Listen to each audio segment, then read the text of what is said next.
That's right. Proper Betting is back with another episode as we dive into some of the live lines and markets for not only Thursday night football, but for the NBA action we got.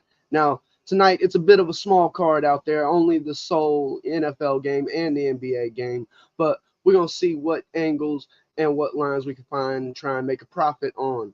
Now, the beauty of these live markets is the fact that they change and move depending on the gameplay and how things progress. And often opens up the possibility of being able to get a number that was not available pregame. Now, going into this matchup, we got the Philadelphia Eagles facing off with the Washington Commanders, a matchup not many people expected to have much weight on the NFC East as far as who might walk away with the division crown, but it's what we see, proof of just how unpredictable not only sports but the NFL can be, and that seems to be the storyline this season as we've seen teams underperform to an unexpected rate, and other teams like the Washington Commanders with their rookie quarterback Jaden Daniels, who have excelled well beyond any preseason expectations. Now, as we look at some of the odds for the props in this game, we see Jalen Hurts coming in with a passing prop around 230 yards. Now, this is, towards the lower side of what you might see some passing props. Actually, maybe a little bit closer to the norm as we've seen the high-powered offenses regress over the past season or two, drawing back more to a norm of what we've seen with more balanced offenses. And Philadelphia is one of the few teams out there that can legitimately say they have just as much of a threat in the run game as they do in the passing game. And hopefully, for anybody back in the Eagles, it's going to be this this powerful presence from Saquon Barkley that's going to lead this team to walking away with the victory in this game. Now, looking at the lines for the game, we do see, a spread somewhere around 4.5, depending on where you're shopping. I believe this number did open up around 3.5. So we got money coming in on the Eagles to win this game. We see a game total hovering at 49 points at the moment. And to me, that says we can expect a few touchdowns to be put up in this game with a smaller spread. The books are saying that we're looking at a game possibly somewhere in the range of, 27-23, maybe a fewer points than that, maybe 24-20, somewhere in that range. So definitely some TDs out there to be scored from the odds the books are giving us. And looking at some of the TD props for this game, you can find, a heavily juiced Saquon Barkley at minus 250. Same can be said for Jalen Hurts. Now, we all know about the brotherly shove, the tush push, and that's a big reason why we see this number for Jalen Hurts at a minus number. Typically, with quarterbacks, even your rushing quarterbacks, you're likely to find a plus number out there because it does mean that we're talking about a rushing rushing TD when it comes to the quarterbacks, because an anytime TD does not apply to passing TDs, thus meaning if you're talking about a quarterback, talking about them rushing for a TD, and Jalen Hurts and the tush push has been a TD vulture in a lot of instances. Many times, even this season, we've seen Saquon Barkley get the ball down to the 2 yard line, the 1 yard line, and it's almost a guarantee that we see that tush push, and it's Jalen Hurts that they're trying to propel into the end zone. Now, if you scan a little bit further on, you see, we have McLaren with, sitting right at even money to record a touchdown in this game. The same can be said for A.J. Brown, sitting at plus 110 at the moment. You do see Brian Robertson Jr. coming in at plus 110 with the same TD market. I do feel like the running back market for Washington in this game could be a little bit of false gold out there. We're seeing some low odds on the anytime TD market for the running backs, whether we're talking Austin Eckler or Brian Robinson. Now, me personally, I was coming into this game riding with Devontae Smith for anytime TD. If y'all was riding with, if y'all was checking out Betting NFL on Let's Get Ready the highlights, you saw, I got a few plays out there for this weekend, but one area I was targeting for Thursday night was the pass game for the Eagles in this matchup. And I do like the plus number that we're getting with DeVonta Smith. I do think, there is, you're battling uphill a little bit, as you've seen in previous games where, touchdowns are going to Saquon Barkley. And as I mentioned with the tush push and Hurts, if you're looking for a passing TD, you're looking for this team to be outside the 5-yard line, outside the 10-yard line. And so, can make things a little bit difficult. Got somebody in the chat with a little bit parlay. Now, me, I typically stay away from the parlays. Same game parlays weren't profitable for the books. They wouldn't push it as much as they do. Now, I will say I'm not against, a little 2-3 leg parlay from time to time. But as we see, we got a buddy in the chat here. Let's see, talking about plus 3,000. So already we're talking about a bit of a long shot now, if we're being honest. But Terry McLaurin going over 80 yards. Anytime TD for McLaurin. Saquon over 100. Now, I do like that prop. Now, unfortunately, you're probably looking at a decent bit of juice, but Saquon Barkley over 100 rushing yards and receiving yards for the game. I do think it's likely that we see that leg come in. And Daniels plus 225 or more in the passing game. I will say I do like the matchup with just about any passing game against this Eagles secondary. They have struggled in the past throughout this season. And so I definitely think, it's the McLaurin side of the prop that I'd have to worry about in this matchup. Because if we do see the defensive line for the Eagles get pressure on Daniels, the question becomes, how willing is he to stay in the pocket versus utilize his ability to run the ball, which we have seen be a strength for this team this year. Now, I know in the past game or two, we've seen less out of the run game, or the Daniels running the ball. Some of that could be due to a little bit of injury. He did get banged up a couple weeks back when they played against the Panthers, ended up missing a little bit of time. And with a team that's potentially looking at playoff hopes, there could be some concern in office about the possibility of McDaniels being able to stay healthy throughout the rest of the regular season and into the playoffs. Now, we talked about the Eagles. Let's take a little bit more of an in-depth look at what's going on with the Commanders in this matchup. I mentioned Brian Robinson and Eckler in the run game. Me personally, this could be a little bit of a hit or miss with the run game for Washington. There's questions about how healthy is Brian Robinson. Now, we've seen him put up, decent amount of yardage in his past couple of games, racking up 65 and 70 yards in the past 2 games.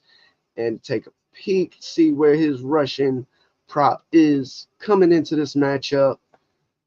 Currently, you see Brian Robinson sitting around 50.5 rushing yards with the juice, coming into the over around minus 110 or minus 120. Now, at the same time, we're still seeing a minus number sitting on the other side with that under. So even the books believe that there's a strong chance that this under still comes into play. Now, one fella I did take a peek at, and something worth keeping in mind, if you feel like this game could become a blowout for the Eagles, do we see Kenneth Gainwell pick up snaps in this game because of it being a blowout? And when you look at the carries he's gotten in the games, we see, he's averaging around that 5, 6, 7 carries per game mark. Now, going back to that matchup where the Eagles took on the New York Giants, we did see that game become a blowout, and possibly a strong reason why we saw Kenneth Gainwell get 13 carries in that game. Now, the reason why I was looking at his prop what had to do with just how low we see this number coming in at 14.5. We see the juice going to the under, and if this ends up being a close game like the spread might indicate, I would definitely say stay away from this prop, because I think it's unlikely that we see him get many snaps, especially carries in this game. And if he's not getting carries, he's not going to be able to get over that rushing prop, even though it only sits at 14.5. Now, looking at the pass game, heard from fella in the chat, he's, looking at McLaurin going over his receiving prop, which, as I mentioned, could be a nice area to target going up against this Philadelphia secondary. And curious if the numbers actually, where I'm looking, currently seeing a number of only 62.5 as we got kickoff taking place right now. The Eagles will be the first with the ball as they have a touchback in the end zone on the opening kickoff. So let's see how things open up for them. Now, I was talking about it Monday, an instance where if you get a quick score, you could easily see these game totals rocket up fast and then end up, coming back down, deflating a little bit, because a lot of these numbers are moved by algorithms and not a physical person. So you get an early score or two, you could easily see this number jump up to 56, 57, and a lower scoring game still come in right, well under that. I believe we saw something similar happen this past Monday night game with the Rams and the Dolphins. We had a quick early score in the first couple of minutes, and then almost zero scoring throughout the rest of the game. So if you were somebody that came in on the live markets in that instance and was able to grab the game total under 52, under 56, you were definitely sitting pretty when all things were said and done. Now we see the Eagles, open up with a quick pass that was able to get them nice chunk of yardage.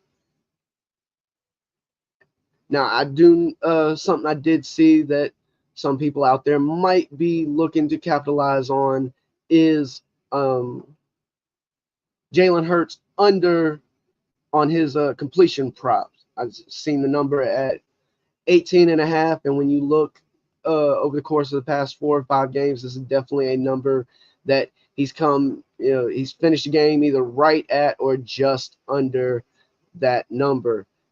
So definitely something to watch out for in this matchup. And it looks like we have a player down for the Eagles, so that might hold things up for a little bit, but doesn't seem to be offensive lineman, and that raises questions. If this offensive line struggles, will they be able to run the ball as well as they have with Saquon in the past? Now, yes, Saquon Barkley is the type of running back that could potentially excel even with struggles from the offensive line. Hard-nosed running back, able to run through people or around them. Hell, if he wants to jump over them backwards, he's shown that he can do that too. So I wouldn't, be worried just yet as we see the offensive line potentially take a hit. We see the offensive lineman walking off the field, limping pretty good, so I'm sure there's going to be some questions about his return to this game, and his replacement being, a second-year player. It'll be interesting to see how things take place. Now, we did see the Commanders hire a new head coach at the beginning of the season, Dan Quinn, a defensive-minded coach. And defense for the Commanders has not been the liability I think a lot of people expected it could be coming into this matchup. Now, as we take, given that the game has started, let's take a peek at, what these lines might do. Because as I mentioned, looking at anytime TD as a possibility in this game. And also you heard me mention, the possibility of Jalen Hurts completion prop coming into play. Now, we've already seen him get one quick completion. So it'll be interesting to see where the books might move this number or how things might progress. Something I am noticing early on in this first series, it does seem like the Commanders are able to get pressure on Hurts in the backfield, and that could, spell some misfortune for anybody with any passing props out there, and potentially somebody like me who might be holding an anytime TD for one of these wide receivers or tight end. But far too early in the game to start sweating or worrying about that. The beauty of these anytime TDs, all it takes is one, unless you're bold enough to go out and play two, which you're definitely looking at a nice plus number, regardless of who you're talking about. And we see another quick reception, this one going to A.J. Brown, able to convert the first down and keep the drive alive. Now, A.J. Brown will be somebody to watch out for in this matchup. The Commanders are without Marshawn Lattimore, the cornerback they traded for from the New Orleans Saints. He's still banged up, not suiting up for this game. And yet again, we got another completion as A.J. Brown's able to take the ball deep into Commanders territory, see where they got the ball spotted. But this could turn out to be some quick points scored, as I just mentioned. Now, I do believe that there are some questions about how well will the Philly defense be able to stop Washington's offense. So I don't know if I would be, quite too eager to jump in on a potential under if we see this game total spike a little bit. But sitting at 49.5 at the moment, I do feel comfortable just, being patient and seeing the way things move and play out. Because that patience is definitely something that can be key, especially with dealing with some of these live markets out there. You got to handicap the scenario for not only what's happening on the field, but what you believe could happen. And I think if we see an early field goal, that's not going to move the line much unless Washington can move the ball downfield and rack up a TD on their end. But it is something to keep an eye out for. And yet again, another play where we see pressure in the backfield on Hurts. Now, there was a flag on this play, so maybe a little pause in the pass completion market as we wait to find out what the flag is. In the case of offensive holding, never a good thing when not only do you see your quarterback under pressure, but you see laundry on the field for holding. And this could become a very long night for Jalen Hurts in the backfield if we see this pressure continue, because this is 3 or 4 separate plays now where we've seen Jalen Hurts have to navigate pressure in the backfield to avoid the rush. And honestly, that could lead to an ugly night. Now, if you're somebody sitting with the under on his completions prop, that's definitely the type of play you want to see, where you got pressure coming from the defensive line without a blitz.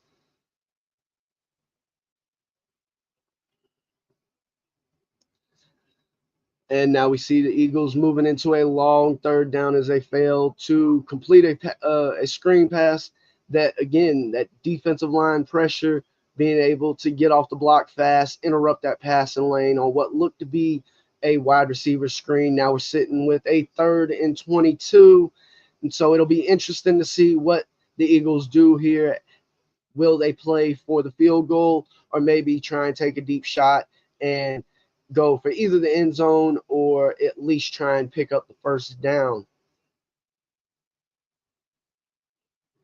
And it looks like we're seeing the Eagles play for the field goal. Not necessarily a bad move, like I mentioned already. Probably not anything that's going to move the line so far. And, definitely some things to worry about if you're the Eagles early on in this game already. As I mentioned, that defensive line pressure seems to be heavy. It Also raised some questions on how well will Saquon Barkley be able to get going in the run game. As we currently, he's coming into this game with a prop or sitting around 97 yards. And folks, you can forget about that field goal going on the board as we see it hook just left. And so now we're talking about the Washington offense getting the ball roughly around 35-yard line. I'd have to double check that. But yeah, coming into this game, we saw Saquon with a rushing prop sitting around 97.5. Probably one of maybe 2 or 3 players in the league to see a rushing prop that high. I know it's definitely a number we've seen Derrick Henry flirt with a couple times this year. And if we see struggles continue across the offensive line for the Eagles, it's definitely going to raise questions if Saquon can get going in this game. So far, only 3 carries, but only 5 yards to go along with those 3 carries. Now, I do believe, we could see some potential opportunities open up if his prop does, come down a bit, because Saquon is still the type of player who can break off a 60, 70-yard run at any point in the game. And when you have the ability to do that, it does make just about any prop have to be a little bit nervous on if we're going to see that cash or not. So sitting to see, what that prop opens back up at. Now, I mentioned Ekeler and Brian Robinson Jr. for Washington. You see their props coming in respectively at 23.5 and 50.5 rushing yards if you're looking at playing the over here. The only cause for concern I see with trying to attack these rushing props is how much do we see Jayden Daniels run the ball out of the quarterback position, whether it be designed runs, whether it be broken plays from the pocket. And when you have that legitimate threat to run at the quarterback, it makes you wonder how many carries will we see each of these running backs get respectively. Now, I think we can expect Austin Ekeler to be more involved in the passing game. Excuse me. But nonetheless, it's still something to keep in mind as we see this game progress further. Now, I did mention at the top of the episode, we do have an NBA game on the slate tonight as the Dallas Mavericks are taking on the Utah Jazz. And we're definitely going to jump into some of these lines and angles a little bit as they're still about 30, 35 minutes out from tip-off there. And so we're going to keep our focus on the NFL currently as Washington comes out with their first snap, able to get a quick completion. Looking to see who that might have been, as it looked like a running back out of the backfield with the reception. Looks like Washington is going with a hurry-up offense, which definitely has a number of effects on defense, does limit the possibility of substitutions. And we see him go with a handoff and some heavy pressure from the defensive line as it pretty much goes nowhere.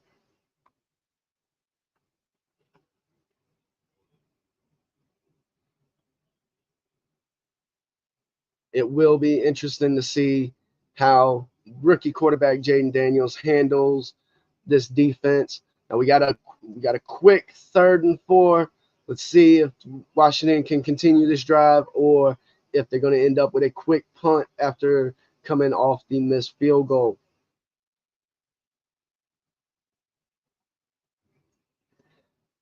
And we had a near interception, which, if you're back in Washington in this game, you definitely wanted to see them at least be able to continue this drive, maybe stay out on the field a little bit longer. Unfortunately, that was not the case. A quick pass into a bit of a crowded area might have been a better play by the linebacker, but definitely makes you wonder what Daniel saw there. Now we're going to see the Eagles with the ball back after a quick 3-and-out from the Commanders.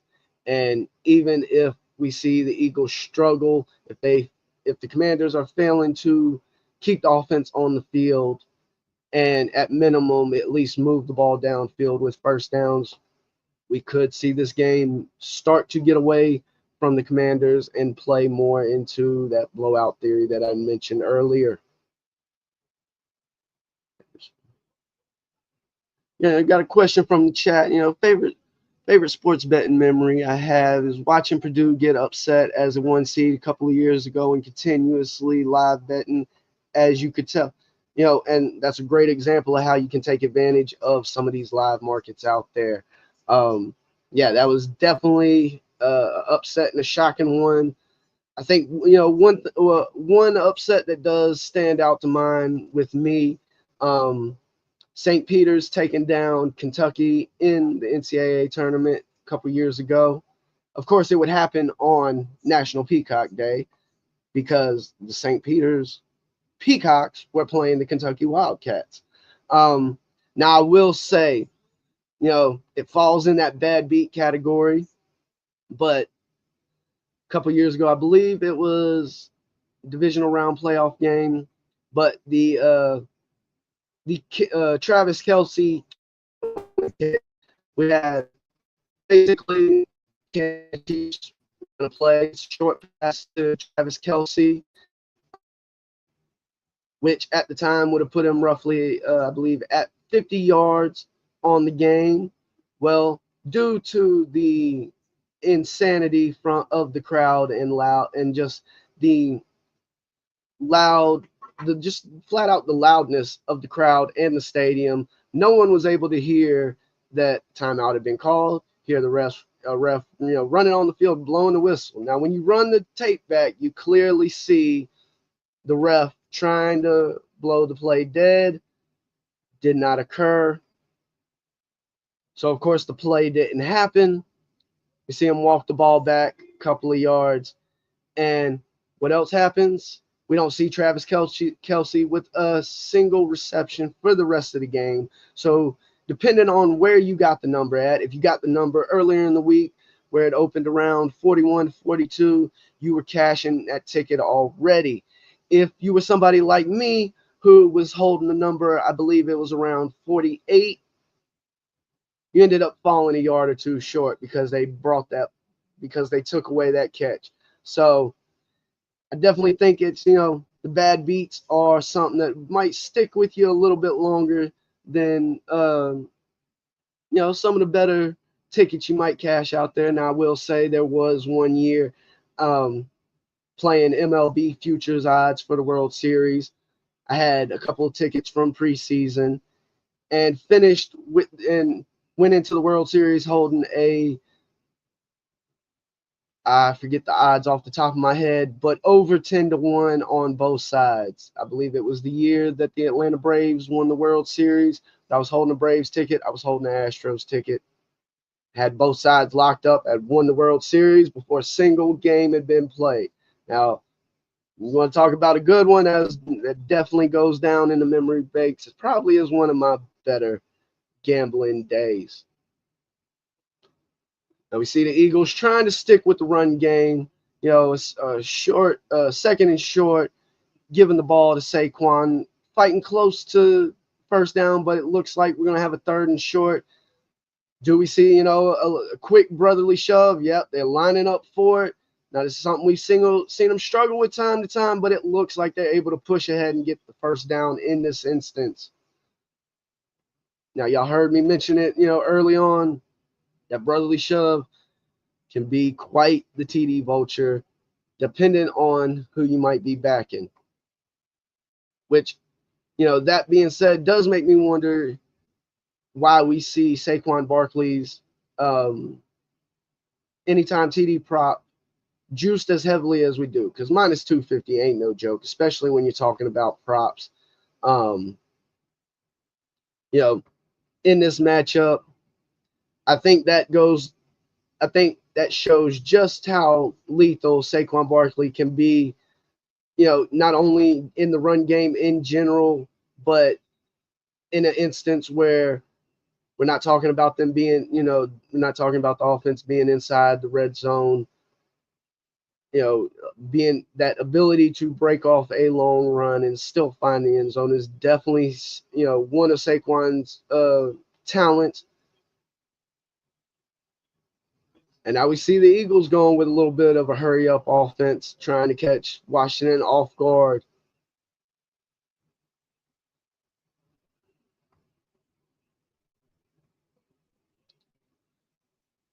So that is interesting that, we see both teams try and utilize a little bit of pace of play to, create some advantages. It does make it difficult for a team to try and substitute in players when you're going more with that quick hurry up offense, because unless the offense is substituting out players, the defense is not guaranteed the opportunity to make that switch. So you see that offense keeping the same personnel on the field, it does make these defenses a little bit wary. Ooh, we see Hurts go down with a sack on third down. We find ourselves, roughly about a little bit past halfway in the first quarter. Let's take a check at what the lines might be doing. Now, we saw this game open at 49.5. We've already seen that game total tick all the way down to 41.5, which could be rather telling on what the books think might be the most likely outcome in this matchup. You typically see the number come down slower than you would see it jump up depending on the scoring. We see that number come down a little bit more. It might create a prime opportunity to possibly play the over.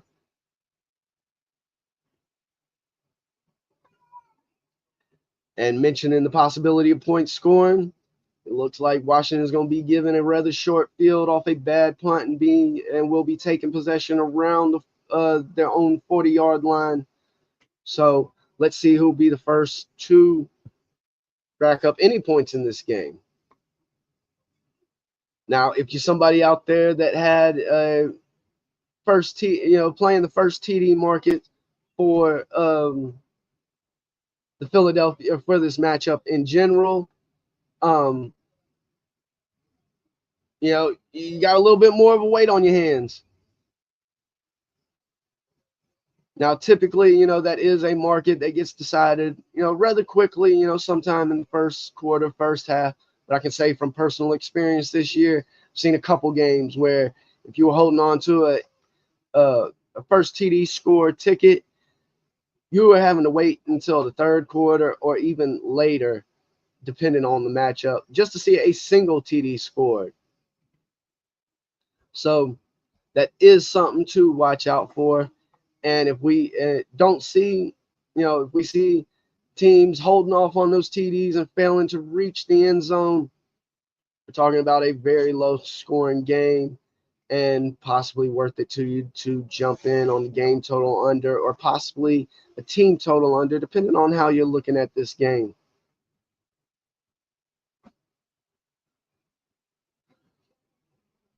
Now, I do agree with my man here. March Madness, college basketball, you're talking about some wild matchups and definitely some opportunities out there that exist, not only in the live markets, but college basketball is a great example of where there are so many teams out there, it's impossible for the books to follow every last team. And if you're somebody that follows some of the mid-major teams, some of the smaller schools out there, you might have a better grasp and a more accurate understanding of what the team's capable of.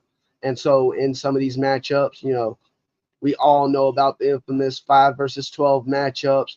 Even here recently, we've seen, 2 seeds, 1 seeds get knocked off in the opening round. So there is definitely the possibility of some opportunities when it comes to a setting like March Madness, where you have so many teams involved.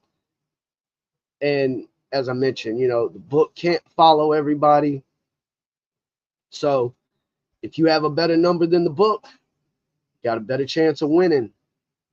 Now we see the Commanders open things up, and we see, I believe it's Austin Eckler with a big play in the pass game, catching the ball out of the backfield and still able to turn up for what seemed to be a 20-plus yard run.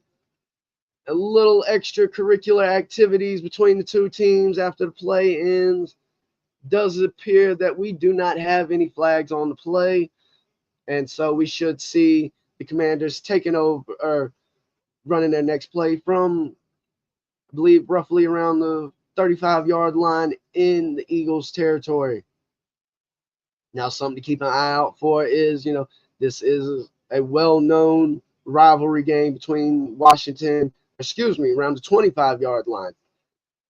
Now we see a designed run out of Jaden Daniels. Took a nice little pop on the play, but hops up pretty quickly. I do think that's something to watch out for in this game.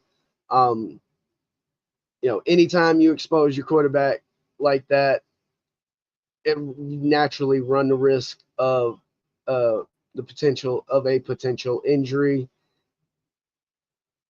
And certainly, if you're a Commander's backer, whether on the season or in this game, you definitely want to see Daniels staying upright. And it looks like we might see things go to a review, but we possibly have our first score of the game. Was Brian Robinson Jr. short of the goal line, or was he able to extend that ball into the end zone before being down by contact? And it looks like Commanders are happy to go with a no-huddle offense here and just accept taking it at the 1.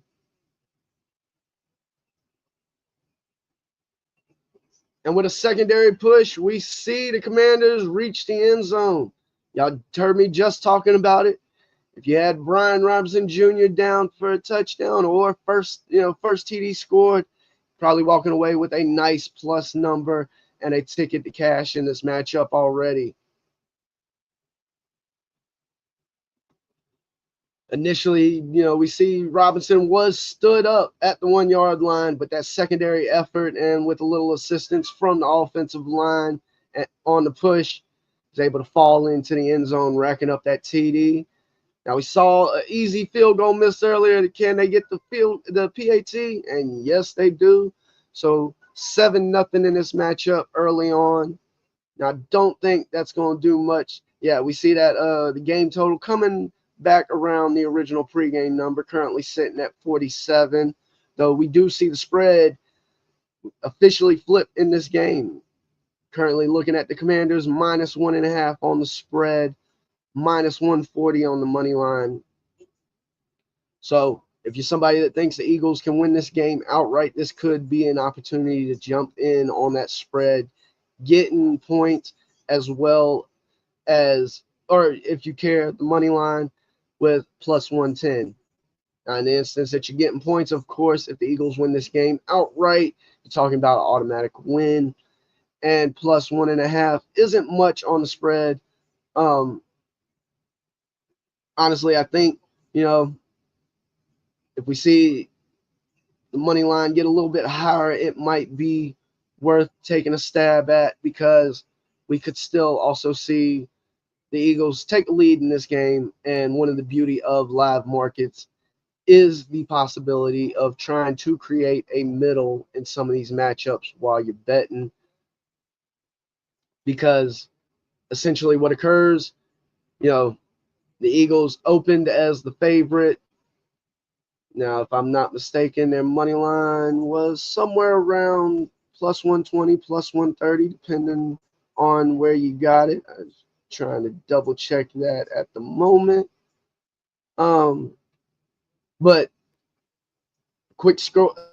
early score in this game, and we see, the Eagles now sitting as the underdog. They're minus 4.5 point favorites coming into this game. And now we see them as plus 1.5 underdogs. So you're definitely talking about a nice swing and what the odds were doing on the money line, as well as, getting back to, trying to create a middle. If you happen to be on the Commanders money line before the game got started, we see this line for the Eagles, get a little higher, and it might be worth it to you to jump on the Eagles plus whatever number you're seeing. I'm actually seeing action come in on the Eagles currently as we saw that number go down from plus 110 down to even money already. But if you sent with a plus ticket on both sides, that does mean that regardless of the outcome, you're talking about walking away with a profit. And at least for me, when it comes to sports betting, anything that's a guaranteed profit is money in your pocket. So while some out there, they're called hedging's just for gardeners, that may be true, but middling is for sharps. Now I will not sit here and claim to be a sharp, but guaranteed profit regardless of the outcome. And depending on how you're able to create your middle, you might even be in a scenario or a situation where you're talking about both bets cashing.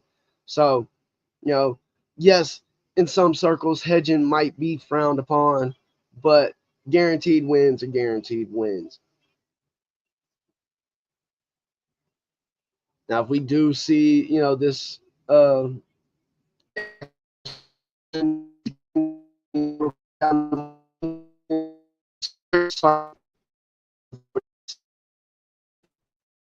and as I mentioned earlier, I think if we see this game total get under 40 in the first half, it's worth potentially jumping on the over in this matchup because I do expect that we see both these teams rack up at least 20 or more points in this game.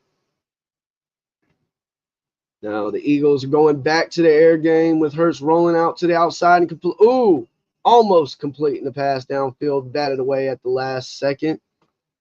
So any of you underbetters out there, targeting the lack of in this instance, a lack of completions, that completions prop, the game started with 18.5.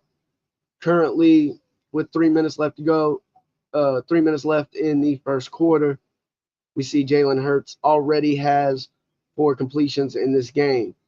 Now, it will be a question, do the Eagles continue to lean on the pass game more, or do they at some point start to try and establish this run game, which is what we see here with a swing to the outside with Saquon, who's able to rack up a good 6 or 7 yards on the run, as third down will be coming up for the Eagles. Now, y'all heard me mention it earlier. We do have an NBA game tipping off here in the next few minutes as Dallas takes on Utah at the Jazz Stadium. Now, it will be worth keeping an eye out on it, partially due to the fact, coming into this game, we've seen, I don't necessarily want to say struggles, but I think people were so far this season expecting a little bit more out of the Dallas Mavericks. With a quick peek, we see neither one of these teams have fared very well against the spread. Dallas coming in at 4-6-1. Utah essentially the same at 4-6 against the spread. We see a 7.5 point spread for this matchup. With the money line, got Utah Jazz as a plus 260 underdog in this matchup. I don't think we have to worry too much about an upset in this game.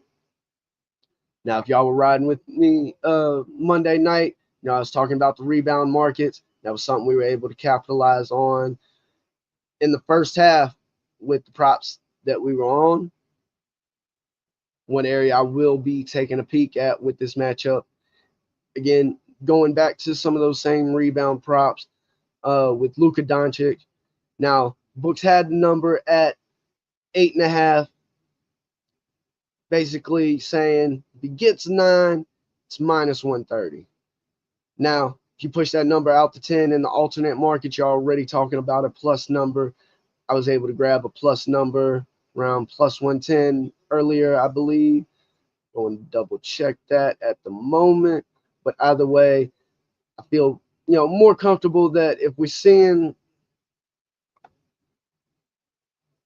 if we're talking about a scenario where we see Luka Doncic get 9 rebounds, I feel fairly confident that the possibility of him getting 10 is more than in reach. The Jazz do have Collins in the post, who has been a solid rebounder over his career, but I don't see anybody that I would say is a legitimate low post presence. And Luka, with his size, they can list him as a point guard. The man is, a stretch 3. He's a small forward out there playing like a power forward, running the point. I mean, he's this generation's Lamar Odom. Let's be real about it.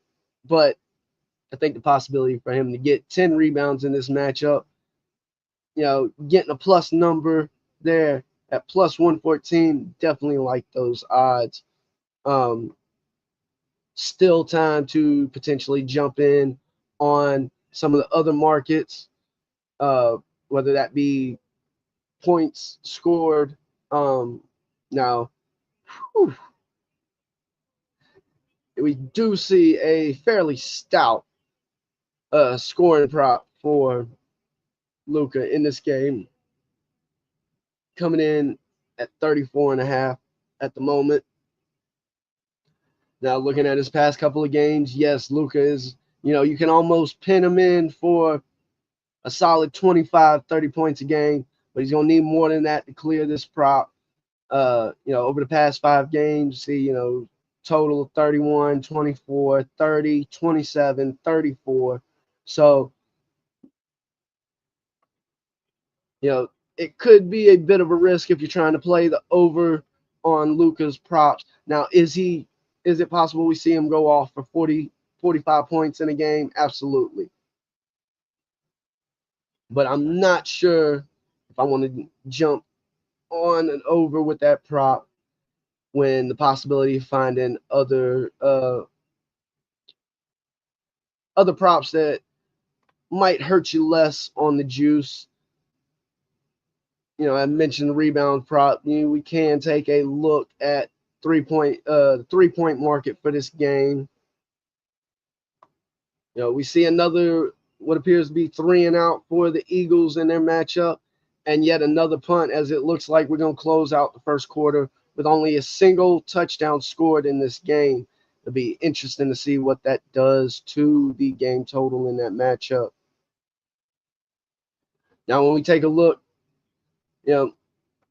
whether it be, you could go to Luka and you're going to need 5 made threes or more. Well, excuse me.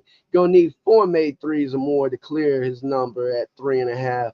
But you're still talking about a decent bit of juice, while 5 is sitting there at plus 152.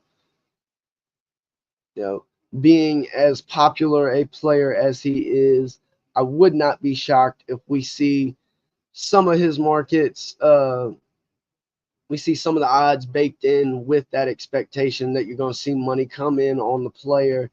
As we take a view across the board, we see a lot of juice on Klay Thompson to rack up 4 or more 3-pointers in this game. Same can be said. Currently don't see Kyrie Irving up here, though I do believe I saw his number earlier today at around 3.5. Definitely be worth checking to see if he's playing in this game or not, especially when you're talking about NBA games. It can be a hassle that you don't know who's going to be playing till an hour or 2 before game. Some matchups even less time than that. But sometimes a decent indicator can be, do you see any of their props or odds up? Because the book's not going to put up a prop on a player that either they know isn't going to be in the game or that they have a strong suspicion won't be in the game. And yes, with the Eagles Commanders, we see the first quarter in 7-0 with the Commanders in the lead. And I just saw game total flash 45.5 before the books locked it up. Not uncommon when going into the break like this. Now, well, they just opened it back up at 47. So, me personally, I'd be looking to stay off the game total, at least for the moment. Now, something I find very interesting, the Eagles were able to get the ball around midfield after Washington had to punt from deep in their own territory. We see the Eagles at a minus 135 on the money line, trying to account for what they feel is a possibility of a score out of the Eagles. We're seeing this line flip back and forth, and I think that leans towards that we're going to see a close game throughout this entire matchup. Now, does that mean points are going to be racked up? Well, if this first quarter is an indicator of anything, it could be that the under is the way to go, especially with that game total. I'll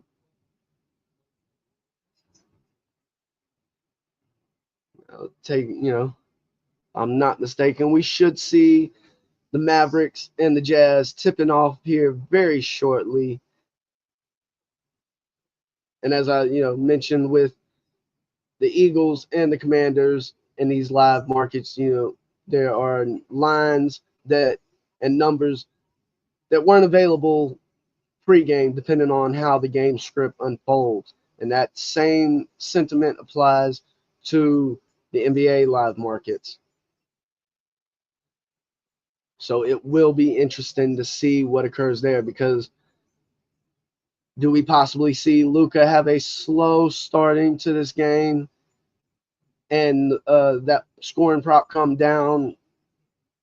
Definitely a possibility. Now, I know Monday I was looking at a game where SGA for the Oklahoma City Thunder, believe he only had 9 points in the first half, finished that game with 45. So when you're talking about when you're talking about a true score in the NBA, sometimes you might be able to capitalize on a slow start to the game. In the same instance, how if you're looking to take a over in this Philadelphia game, you're looking for a slow start, a slow first half when it comes to points, so it'll drive that game total down so you can come in and smash the over. Now we see the Eagles giving the ball back to Saquon, and I have to double check, but I do believe he's at least got double-digit carries so far in this game, which does lead me to believe that the Eagles are making a strong attempt. They are going to stick with the rushing game throughout this contest. As we take a look, we see Saquon, he has 9 carries so far, but already racked up 30 yards. And I believe he just got his 10th carry so far, able to rack up the first down for the Eagles. So we'll have to, a quick little pitch to the outside. And this could be Philadelphia's answer to the pressure that we've seen out of the defensive line when it comes to the pass game. Make them respect that run game, especially their ability with quickness to get out on the edges and slow down some of these rushers when it comes to trying to get to the backfield.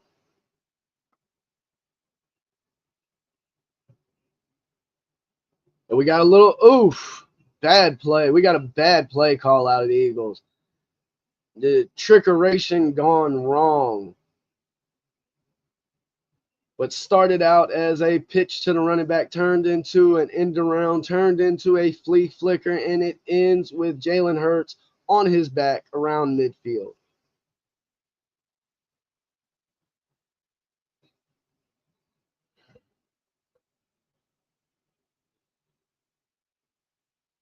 Yep. Just what looks to be a bad play call all around. And now we see, what was a 1st and 10 turned into a 2nd and 23.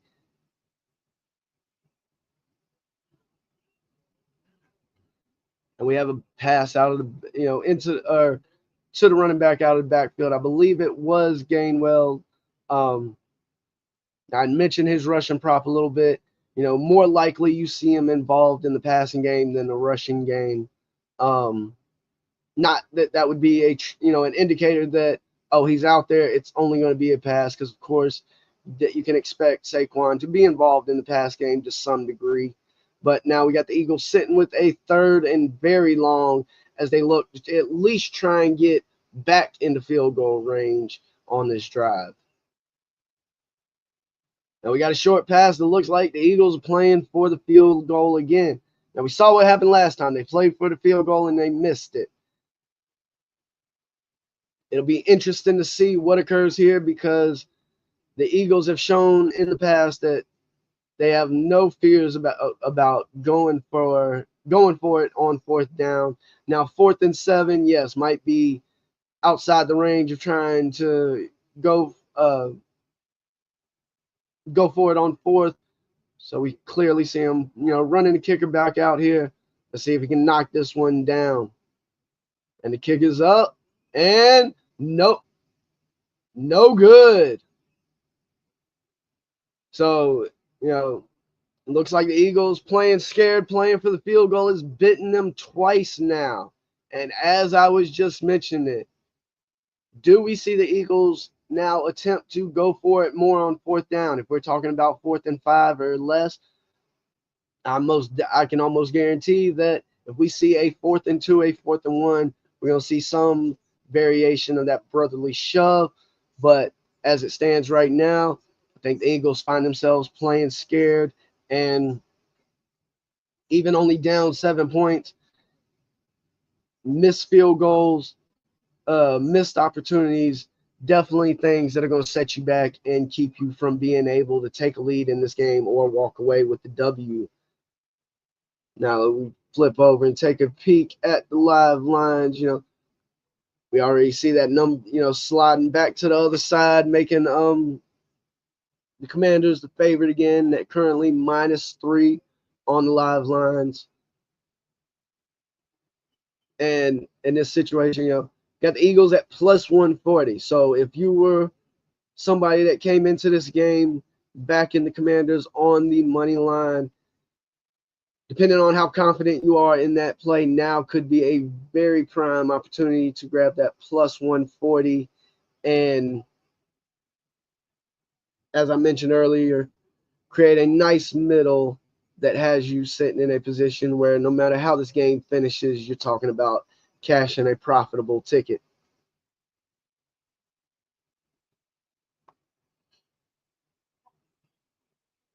Now, a number I'm seeing currently at the moment that might be worth a play is the Eagles +6.5 on the first half spread.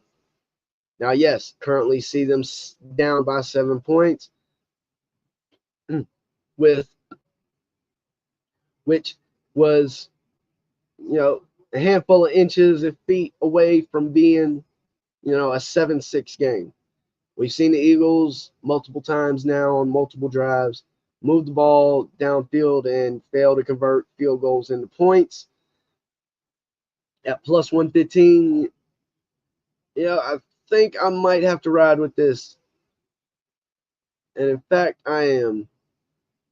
Given the 3 and outs that we've seen out of, and see that number's already coming down. It's already +105, +1 even money, shifting all the way to a minus number now at the moment. See, it's just how quick some of these lines can move. As I'm telling you about it, goes from +120 all the way to -115. But yes, given the 3 and outs that we've seen, and the Eagles go out and record a sack as Jayden Daniels was unable to get rid of the ball, sacked in the backfield. If this Commanders offense continues to fail at moving the ball, especially in this first half, feeling comfortable riding with the Eagles. I got +6.5. The numbers, already coming down to +4.5. So this will be interesting to see how this plays out for the remainder of this quarter.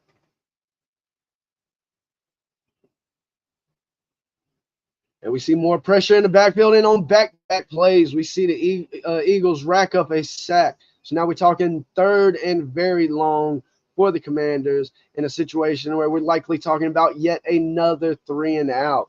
And as I was just mentioning, 3 and out seem to be the struggle for this offense against the Eagles so far. And if that doesn't change, especially for this first half bet that we just placed, all we need is one score out of the Eagles. Really doesn't matter how we get it. Hell, if there ain't no more scoring out of the Commanders, we can get away with a safety and still cash on +6.5. And we see just a quick inside handoff. So now we're going to see well, there's a flag on the play, so let's hold up because depending on who it is, and scratch that. Holding won't get you there for the first down. That offensive holding, that is. So, yes, you see that the Redskins are going to be punting to the Eagles yet again with just over 10 minutes left in the first half. So as long as we can rack up one score in this defense to continue to apply pressure to the Commanders, I'm feeling real good about this +6.5 on the first half spread. You know, again, a great example of a number that wouldn't have been present pre-game. We're talking, the Eagles came into this game as the favorite, so obviously there's no way that they're going to be the underdog on a first half spread. And all it took was one touchdown. And yes, we had a couple missed field goals, but in this scenario, only being up by a touchdown, 7 points, was enough to swing the number in favor to the Eagles, not only make them an underdog, but depending on how you're trying to attack these lines, you definitely find some plus money out there. Only thing I'm mad about is I didn't get that 6.5 at +120 instead of the -110 that I was able to grab it at. So yes, while patience can be key when it comes to some of these numbers, you definitely have to be ready to strike on the live markets because things are moving. And a quick glance at the game total, currently staring at 40.5 points for the game total. Now I mentioned if it went under 40, good chance I might look to hit the over on this matchup. Now it'll be interesting to see how things unfold, and may just be worth holding off in my instance.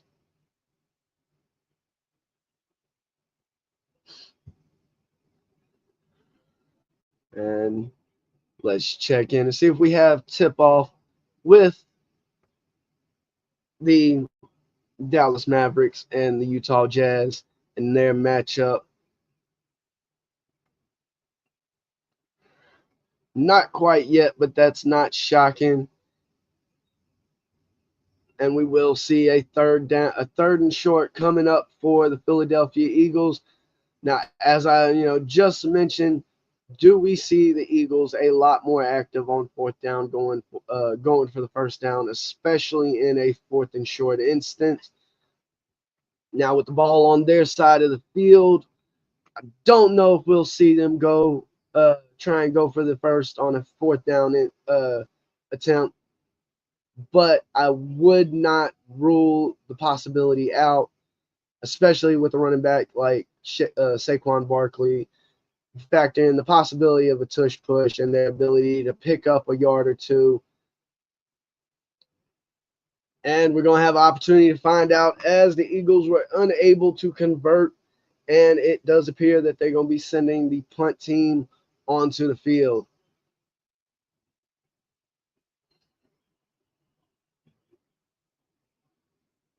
And as we take a peek back, currently see that the game total is locked up at the moment. Curious to see where, if we're going to, if that number drops below 40, not that there's been anything that's occurred on the field that would raise my confidence in playing an over on the game total. I would not be shocked to see in the second half, one, if not both of these offenses come out and be able to rack up a few points, because, it wouldn't take an abundance of scoring in the second half to clear that total at 40 just under. And we see that the game total still holding at 40 and a half.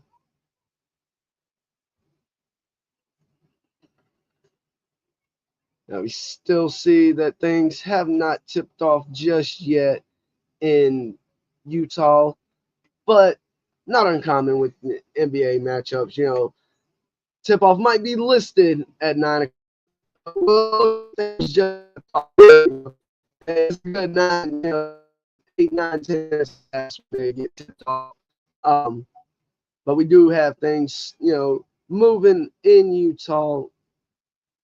And as I mentioned, just like with the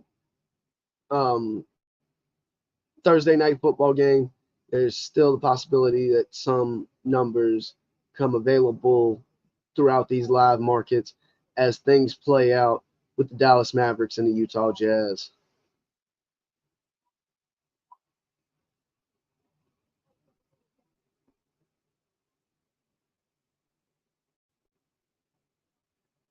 Now we do see, a quick three to start things off for Klay Thompson. Klay just had his first game back at Golden State, the old stomping grounds. Always something that can be a little bit challenging for a player going back to where they used to play and essentially built his career at. But it will be interesting to see how things play out for Klay Thompson with the Dallas Mavericks. Over the recent past, we've seen, a bit of a decline, whether that be due to injury or age, out of Klay Thompson.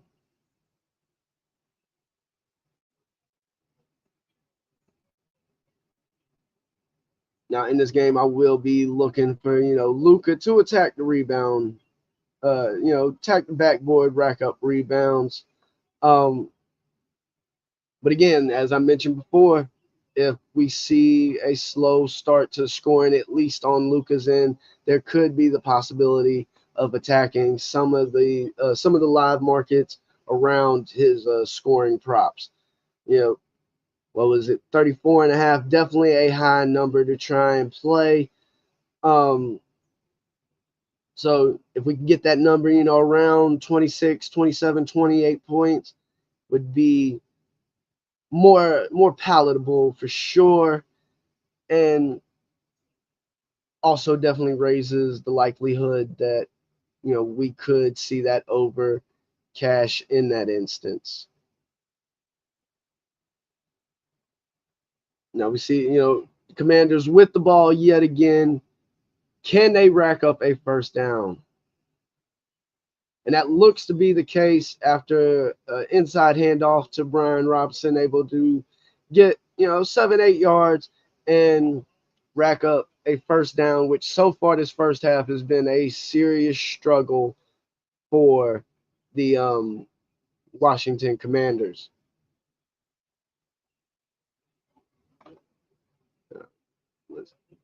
And we see another quick play to Brian Robinson out of the backfield, racking up 9 yards.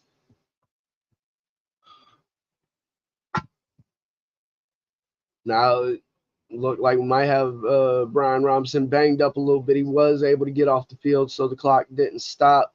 But that would be something worth keeping an eye on, because if he's unable to stay healthy and stay out there, we could see Austin Ekeler more involved in the run game, but also just in general taking those snaps that would have been Brian Robinson.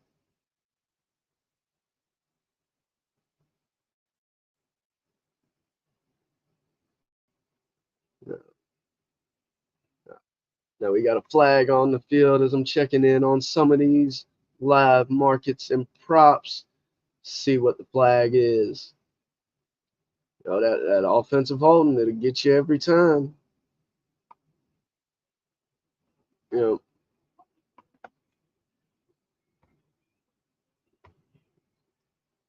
Now, currently. As you know, I see the numbers locked up, but I know Austin Ekeler's prop originally opened around or closed around 23, somewhere in that range.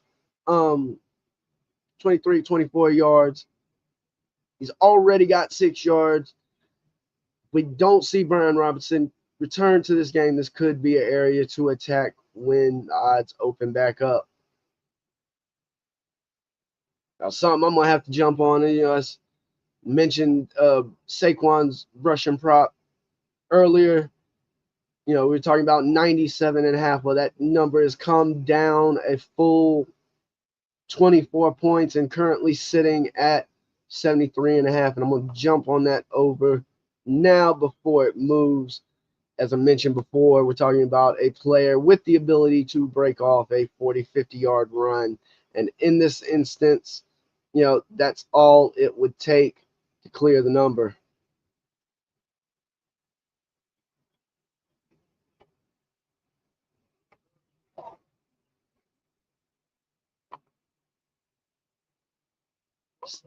And as I'm talking about it, we even see the number come down more. See it's ticked down to 70.5.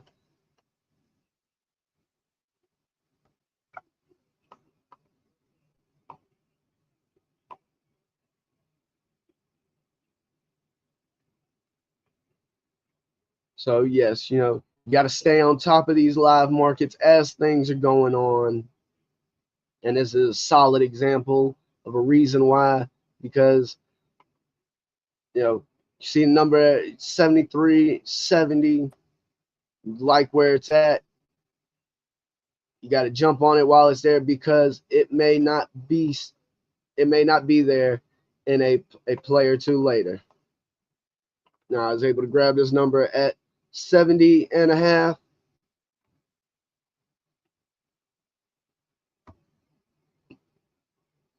And it'll be interesting to see where this number goes for the rest of the game.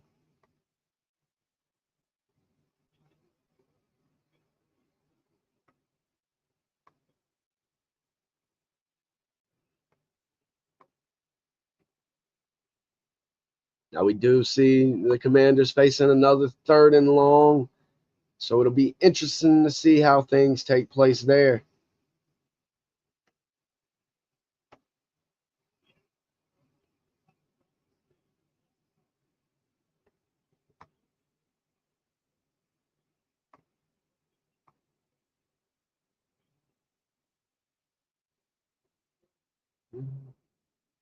We'll take a peek back to our game in Utah.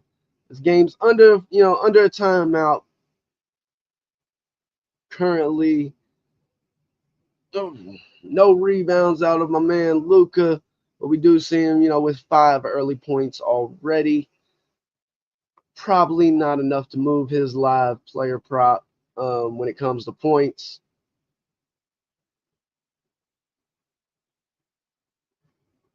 Let's see, currently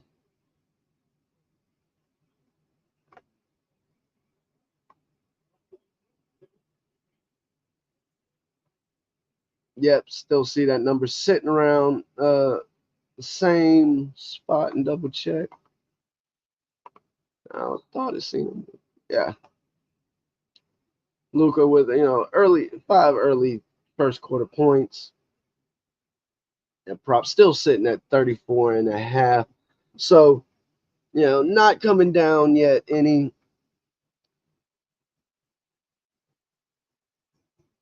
Now, it does seem like, time to sweat a little bit for this first half play that we've there we have it. Game total just dropped down all the way down to 36.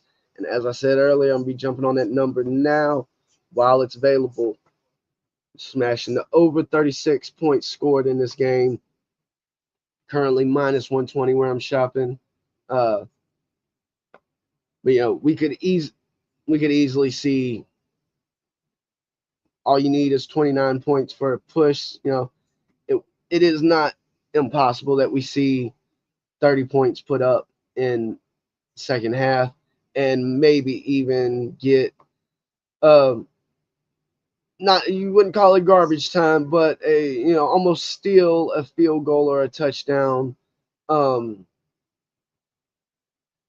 As the Commanders are still driving with the ball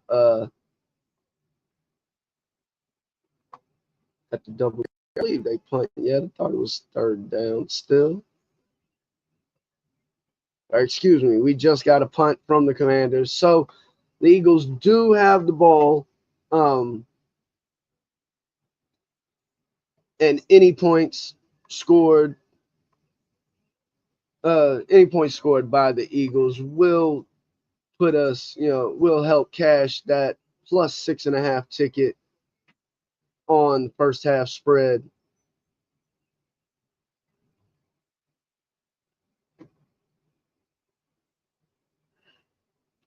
And yeah, just another example of how these live lines move and why got to be paying attention, got to be, got to have patience, but you also got to be ready to strike when you see a number that you like. And so, yeah, they're currently flashing a stat across the screen for the game. Saquon Barkley with 8+ carries of 20 yards or more. Like I mentioned, when it comes to that Russian prop, it's kind of what you want to hear because, you see that total Russian yards come down.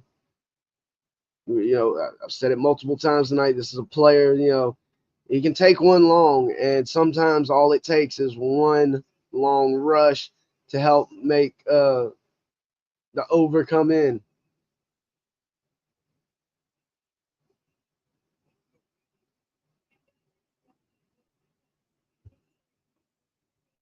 You know, 4 minutes left in the second half. Eagles with the ball, plenty of time to, I wouldn't say go down and try a field goal, given that we've seen the first 2 field goals already this first half missed by their kicker. But hey, if they can put a field goal through the uprights, it'll get us there on cashing this first half ticket as well. Now we do, see another run out of the Eagles, not necessarily in a 2-minute drill, maybe more 4-minute offense at the moment, but you would like to see them punch the ball into the end zone and tie this game up if you're a Philadelphia backer in this matchup. Now, I would not mind seeing Devontae Smith with a TD. Said it coming into the game. I do have his anytime TD prop as we get another completion out of Jalen Hurts in this game. I mentioned pass completion prop earlier. You kind of sitting halfway there at the moment. If you were sitting with the under, I believe it closed at 18.5. Jalen Hurts currently with 8 completions so far, 477 yards. Not the greatest passing day, but as we see another quick reception, getting them up to 9. It will be a question of how much do they utilize this quick pass game.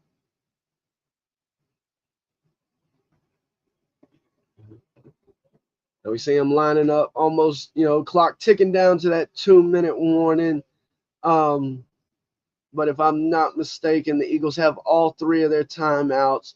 So really there is no rush at the moment. That exemplified by a handoff to Saquon, who's able to rack up the first down after hitting a very pretty spin move in the backfield. That'll bring us down to the 2-minute warning with the Philadelphia Eagles and having the ball around midfield, maybe just on the other side. And let's pop over and check in on the fellas on the hardwood. We saw the spread open for the Mavericks Jazz, at the Jazz being a 7.5 point underdogs. And currently at the moment down by 5. We see, -9 on the live spread. Game total still hovering around where it opened. Closed at 230. Currently seeing over under sitting at 228.5. So no real movement there yet. Honestly, I'm real curious to see what we get out of the Eagles in this last 2 minutes because, as I mentioned, any points scored by the Eagles is likely going to cash that first half plus 6.5 spread that we grabbed earlier, as well as help in with the game total getting over 36 points on the game total. Talking about 14 first half points. At that point, you only need 23 second half points, and it's easier said than done. You know, 2, 3 touchdowns. Field goals almost feels like a dirty word in this matchup so far, given that we've already seen 2 missed field goals. But you get a couple field goals, couple touchdowns, the game total will be flying over that 36. Just this is just another example of things to watch out for. As I said, the numbers change with the gameplay. Kind of have to roll with the punches as things evolve and play out. And in this instance, we were looking to see if the game total would drop below 40. It did, and ready to jump on the over with the game. Jump on the over with the game total.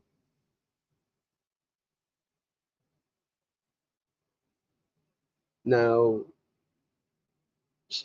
take a little check on Saquon. Like I mentioned, that number, he was sitting at 33 yards earlier. And then that live number came down to, what was it, 70.5. Well, a couple carries later, he's sitting at 50 yards. And they decide to hand the ball off again with Saquon, picking up a couple yards. Nothing, nothing sexy that's going to help you as far as chunk yardage, but those small run plays add up.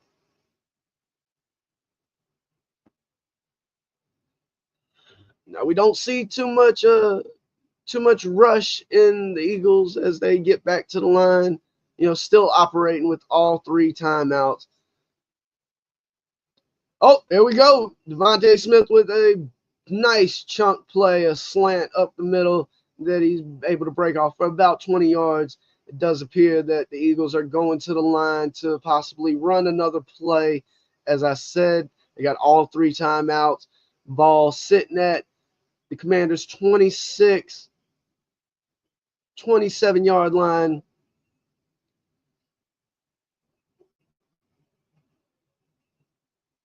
And we had just a simple little rollout. Well, there's a flag on the play, so we're going to have to see what the flag is. But you got to think that the Eagles are, going to do everything it takes to reach the end zone, though some of this play calling a little bit does leave you wondering. Still waiting to see what the flag is here. And the defensive penalty is going to give the Eagles not only a first down, but move the ball up 5 yards with the illegal contact. And also stops the clock. One thing, because on that play, on this rollout, we did see Jalen Hurts stay in bounds. So penalty stops the clock, gives the Eagles a first down, moves the ball forward a couple of yards. That's got to be a trifecta somewhere on somebody's bingo card. Now let's see if, and again, we see the Eagles handing the ball off. Now, Saquon is definitely a hell of a runner and able to break tackles. We see him break a tackle on this play.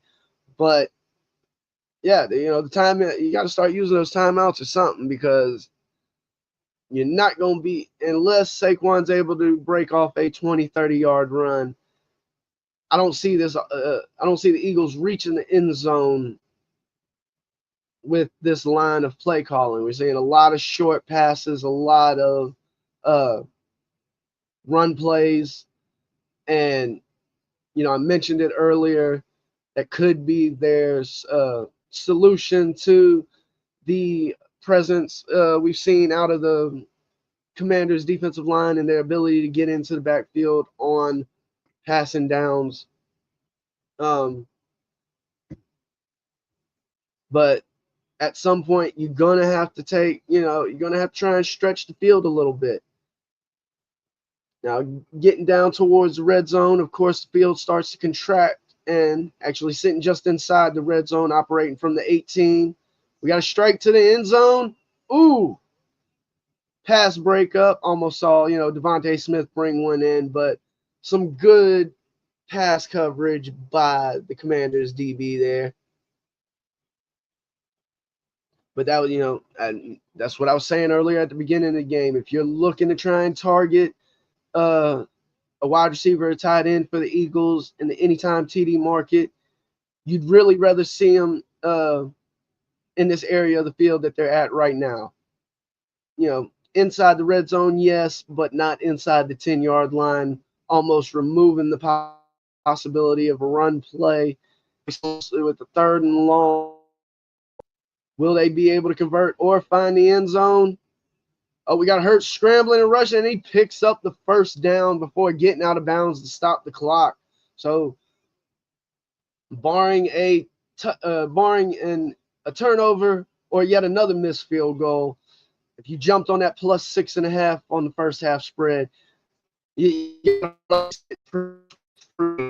at the moment as the Eagles have the ball inside the 10-yard line with multiple timeouts. You still got 39 seconds left on the clock. Multiple, if I'm not mistaken. Shoot.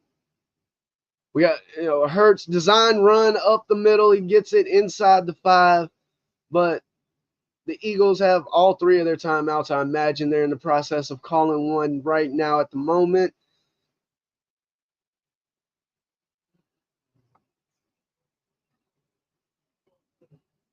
And that's exactly what we see. Now, while we're taking a break from the action with the NFL, let's take a peek in at what's going on with basketball and the Mavericks. We see Mavericks still holding a 5-point lead in their matchup, trading buckets, whittling down to a 3 points.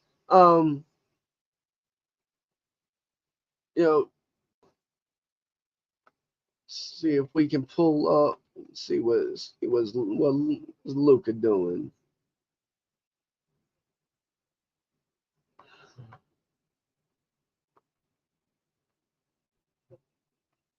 It doesn't seem like we're going to see Luka's points prop come down any early 8 points. Still hadn't been able to grab a rebound in this matchup so far. So could be some early signs of disaster for me when it comes to cashing that over 9.5 rebounds there. But there's still plenty of time, still in the first quarter in Utah. And Utah's actually whittled it down to a 2-point lead at the moment.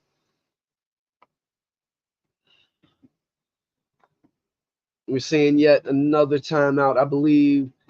Yep, the Eagles called their second timeout after trying to run the ball with Saquon to get it closer.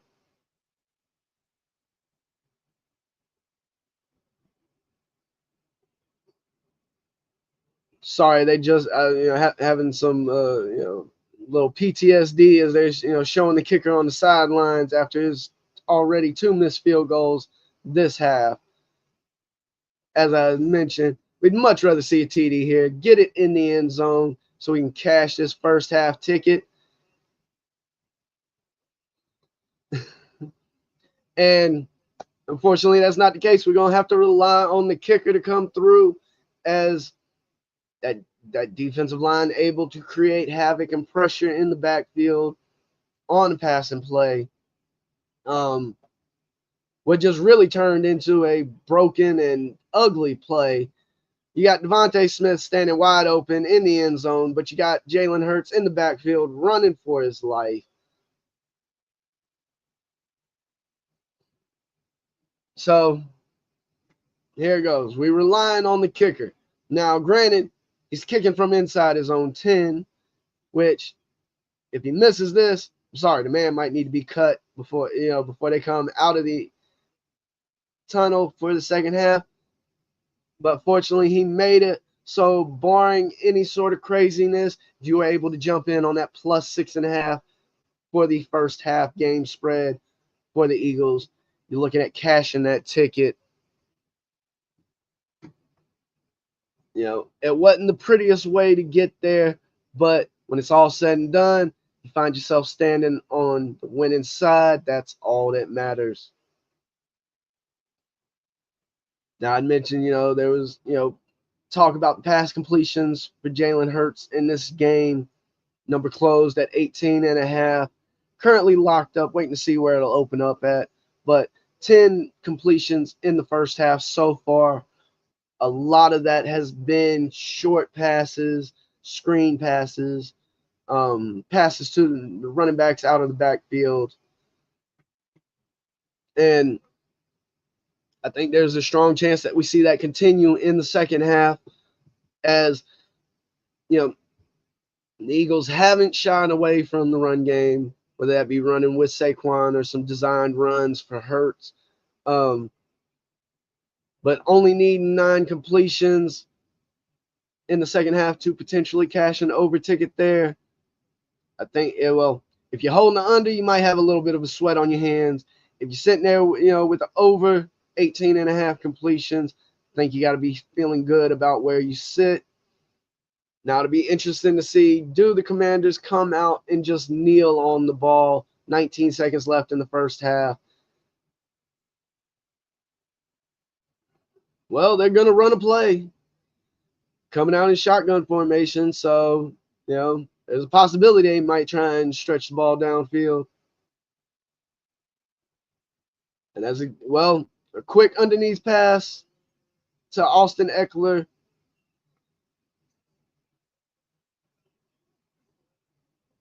And the Commanders use one of their timeouts. So things could get interesting.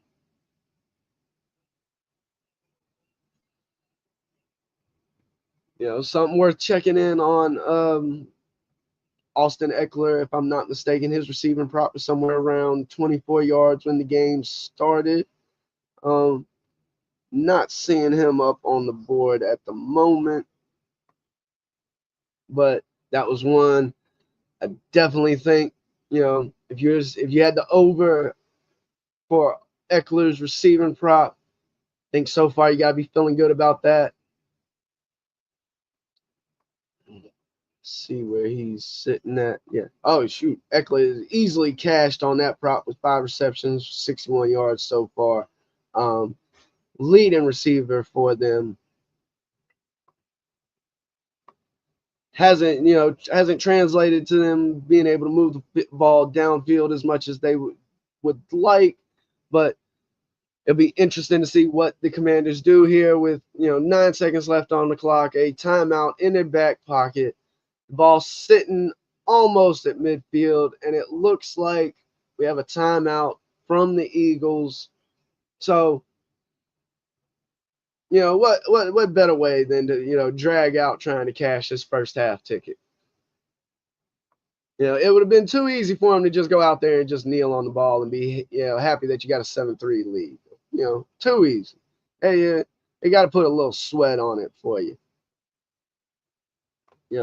Taking a quick peek back over to our NBA matchup, we see the Jazz, going toe for toe with the Mavericks as starting out the second quarter. It's a 1-point game with the Mavs ahead, 28-27. Now we see that spread basically sitting at the pregame number, -7. It closed at -7.5. Now that game total has ticked down a couple points, currently seeing 225.5. And here we go. We got a pass over the middle. It's going to be a question of was it called or not? And they're saying incomplete. Now they're walking the offense up. We got to see, was this pass called or not? I do believe that's going to be overturned by the booth. See the ball moving around, unable to get his arms under the ball. At least from what I understand about what a catch is, that wasn't a catch. But nowadays, nobody knows what a catch is. So who knows? But I'm imagining, given the pause in the gameplay at the moment, that's what's going on. We're going to see this overturn.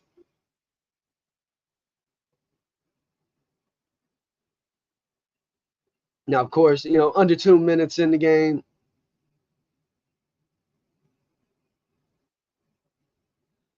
Under 2 minutes left in the first half or in the fourth quarter. All reviews are initiated by the booth upstairs. And yes, that's play was overturned and incomplete pass. And so it looks like we might see a Hail Mary attempt out of the Commanders as they're, 5 seconds left on the clock. They have a timeout, but there's not enough time to run a play and still get that timeout. So we see a quick run up the middle. Well, hey, I'll tell you how we can get it. Cash that plus 6.5 Eagles first half on the spread.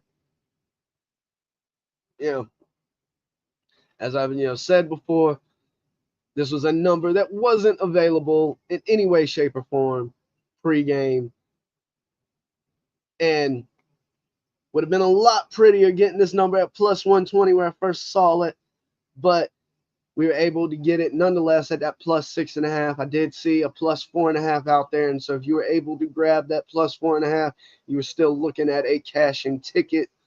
But yes, plus 6.5 for the Eagles. Cash it. And with halftime on us in the NFL, we're going to slide over to our NBA matchup and see, the Jazz have a 4-point lead at the moment. And now we see that spread ticking down. Currently, Mavericks are minus 4.5 on the game spread. And I'm going to be jumping on this number right here. Minus 4.5. Now, if it continues to tick down, we see it tick back up to minus 5.5. We'll see if we can get that number back down around minus 4.5. And if that is the case, I'll be jumping on the Mavericks in that matchup. Again, the beauty of these live markets are they will present numbers that are not always available pregame. And we see Luka with a couple rebounds. That's, what I wanted to see. He's also got 12 points, so I'm pretty sure we can forget about that scoring prop coming down any. If anything, we're likely to see that number get bumped up by the books. Take a peek at what's going on with Luka's scoring prop at the moment.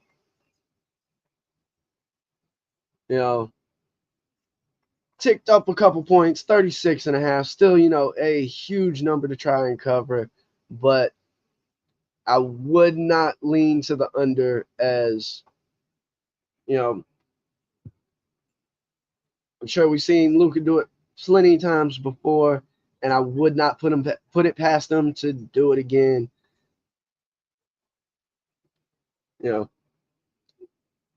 Already invested in the rebound market when it comes to Luka. So on that one, happy to sit back and see if we can't capitalize on.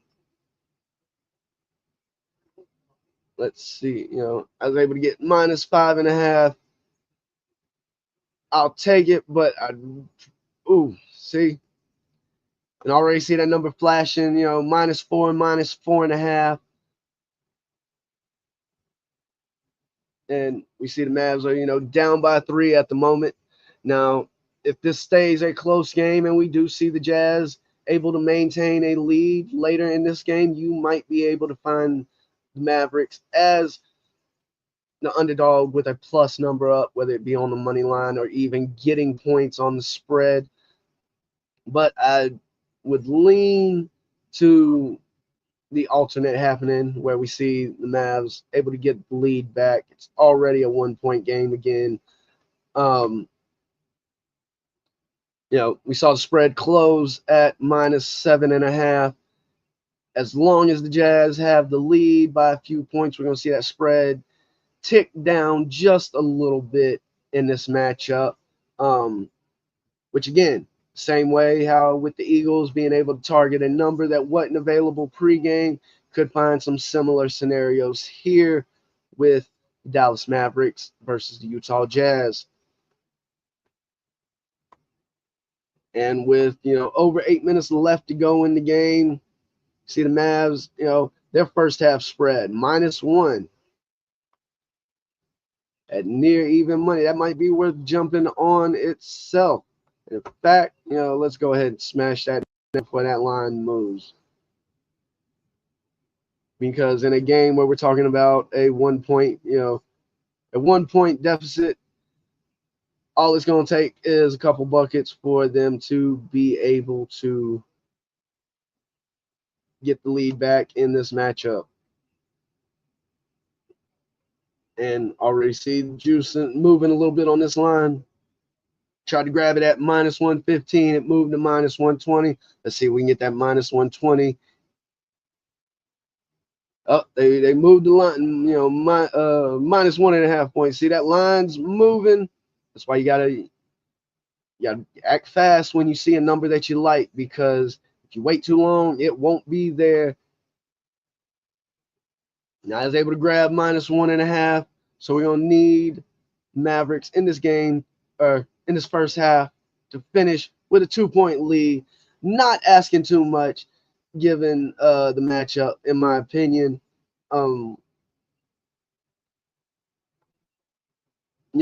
We have seen Luka's up to 14 points. Also getting some little assistance out of Quentin Grimes with the early 8 points in the matchup.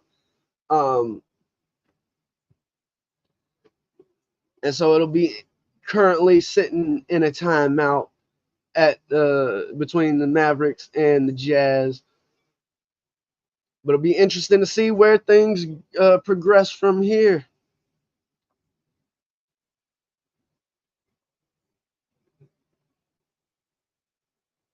What the heck?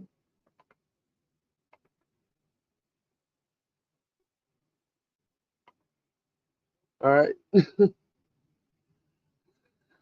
Now,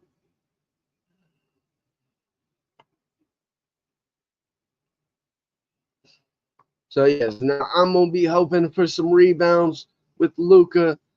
Still got a whole second half to go. It'll be, might end up falling short on that one.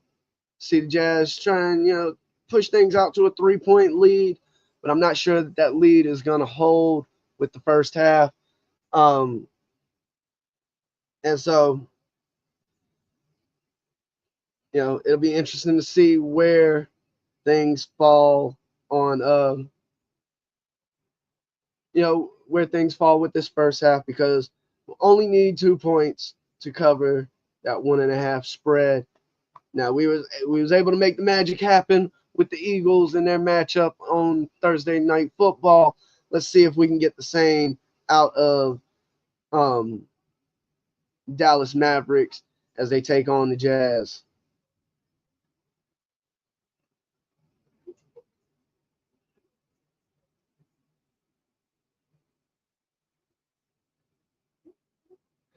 Now, looks like, we got some people checking back into the game. Got Klay Thompson coming back in.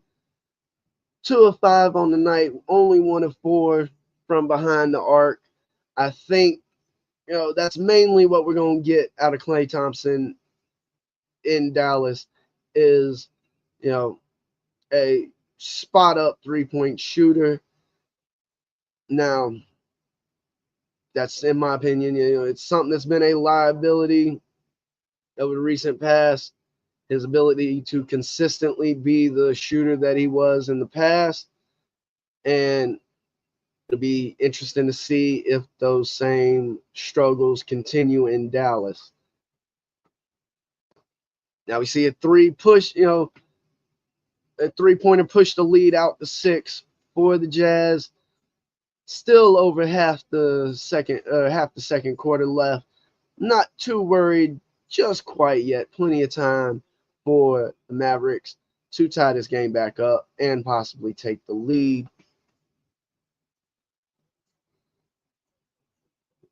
So it'll be interesting, as we follow this game.